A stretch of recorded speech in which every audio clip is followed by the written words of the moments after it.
Alright, already got a broken one. Yep. So hit that big limb, it'll break. So you have spare ones.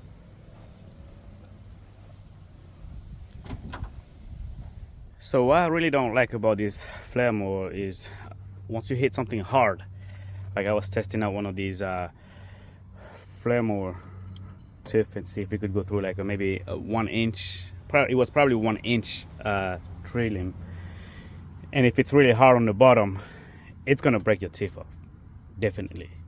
So not the best application for very hard material, but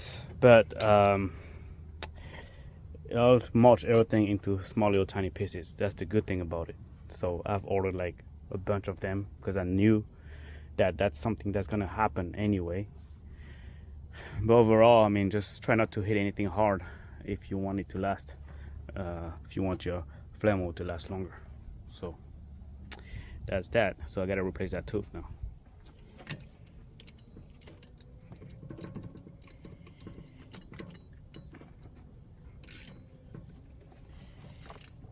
It's a 15 on top, 14 on the bottom.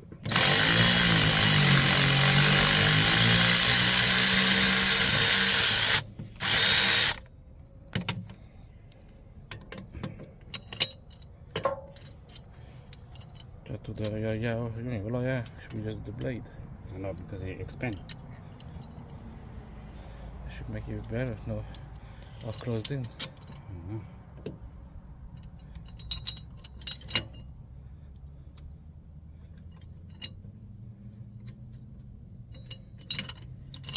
This is the design.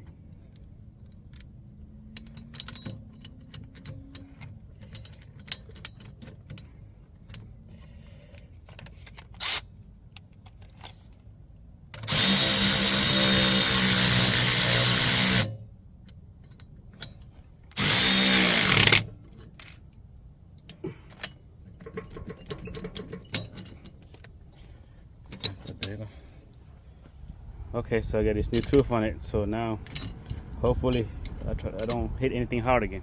Alright YouTube, we got another video here on replacing this water line. The water line goes from here to the well that's located out there, and then back to the house that way. So there's a leak somewhere between that location over here.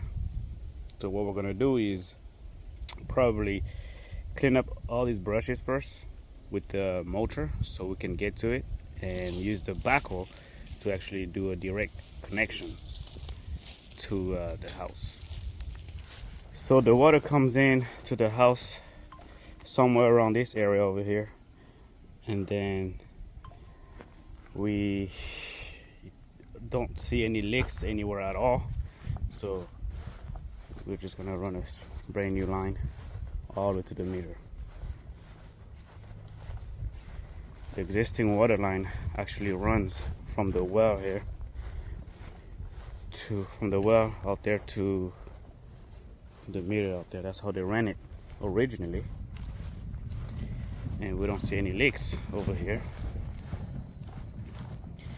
So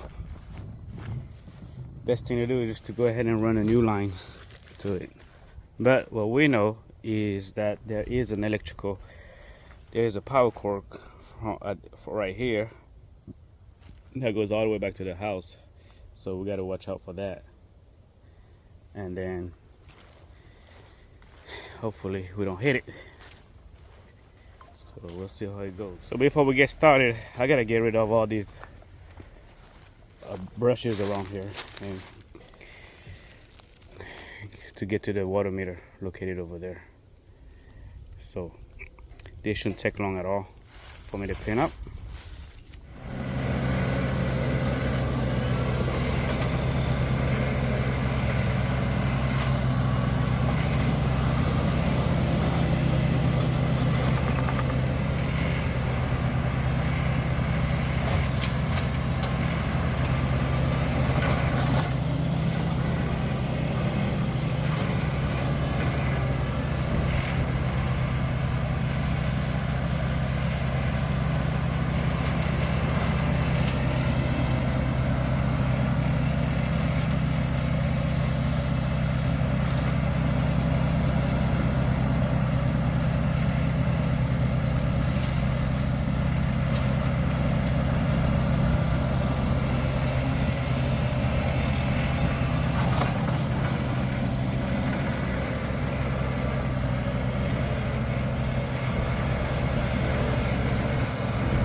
Alrighty, now that I've got the whole entire spot cleaned up, gonna have to use the mini skid steer and break the ground loose using the subswaller.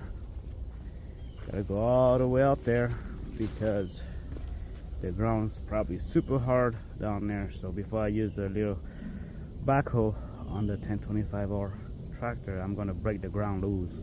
It'll be easier to dig in, and I'll just get scoop out the dirt. So let's see what happens. Well, it's time to disconnect the Baumalight and put on the subswaller.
Alright, so gonna use this to break the ground loose.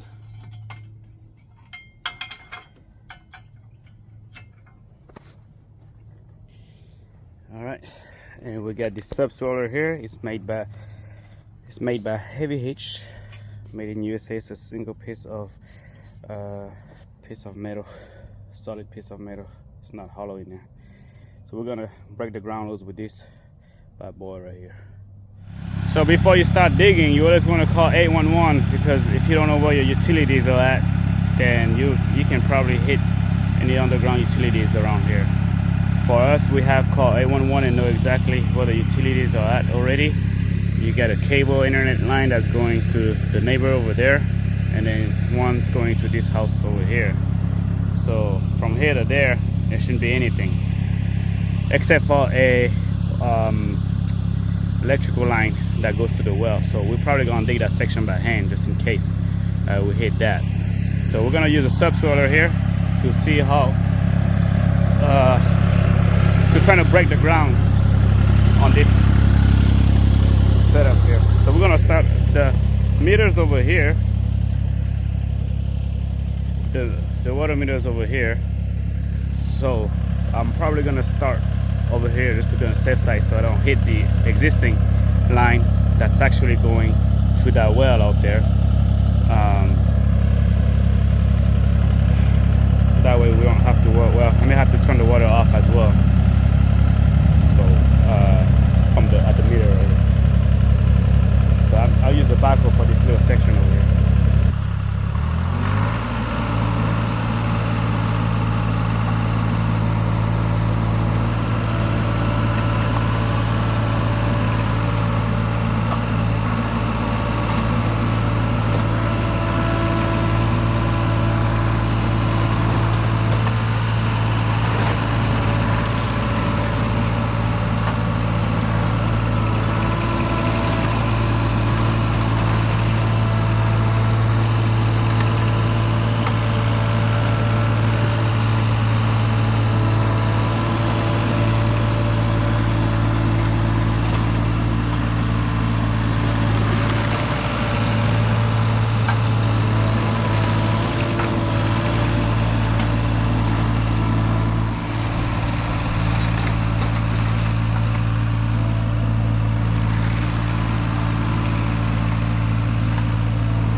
Alrighty.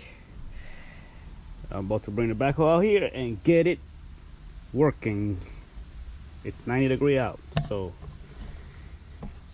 it's gonna be a long one. Well, it's not gonna take long to trench it, but it's gonna be super crazy.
Yep, it goes an angle.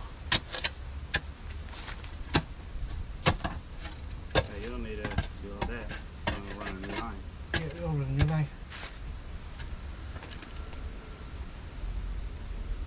From here we know it goes here, straight over there. There's 3/4 right here, right? Yeah. Alright, so we have exposed the pipe going to the house. And then now we just gonna go and open up the one on that side over there.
Alright, so we've got a 1-inch pipe on this side over here.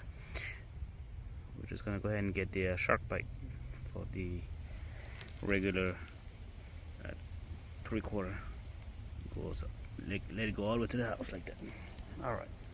Okay, so I switched it over to the big expanded bucket. It's a more 6-inch narrow bucket right here compared to the 12-inch over here. So that's all we need to dig that trench. Alright, so now that we have all the necessary tools and parts, we're gonna go ahead and get started and start digging.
sucks about it is we actually found a leak about 20 feet away from the meter there, and it was actually leaking over here because it's all wet. Now we already done all the whole entire trench out there, so we just gotta replace the whole entire line. So sorry, super late, so we're gonna go ahead and temper, put it in, and then get the water going just for tonight.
Well, now that we have that water line ran, we just got to push some dirt back in there, and what I'm gonna do is use the Hydra bucket to level everything out once it's done. So time to get back to work in this 100-degree weather here.